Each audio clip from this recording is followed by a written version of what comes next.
This is NASCAR Newscast. Mark Martin fired the first shot in this year's chase for the Sprint Cup title race when he scored the victory in the opening race of the championship season Sunday in the Sylvania 300 at New Hampshire Motor Speedway. Martin was locked in a furious battle with Juan Pablo Montoya in the closing laps of Sunday's race at the 1 Mile Oval and was out front when A.J. Allmendinger spun out of the front stretch on the final lap to bring out the caution and end the race, with Martin scoring his 5th victory of the season and his first career Sprint Cup win at New Hampshire.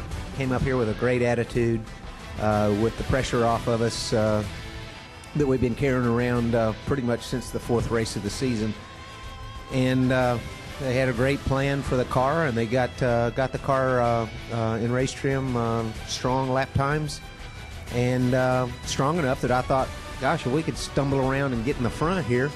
Last week's Richmond winner, Denny Hamlin, was able to get around Montoya on the final lap to score a 2nd place finish for his 7th straight top 10s. When you see at the beginning of the race the top 10 and they're all chase guys, you're like, man, I've got to fight for every position I can. And track position means so much that I think every hole that you see on the racetrack, you immediately go for, because it doesn't matter if your car is 2/10 faster than the car in front of you. If he runs your line, you're not going to get around that.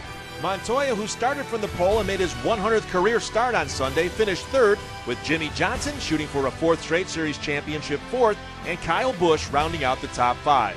It wasn't a good day for chase contender Kasey Kahne, who suffered engine problems early in the race and was credited with a 38th place finish that dropped him to the last spot in the chase standings, 161 points out of the lead, which is held by Martin, who has a 35-point advantage over Johnson and Hamlin, with Montoya 55 behind and Kurt Busch 5th, 65 back.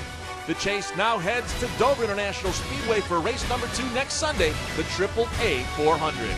This is NASCAR Newscast.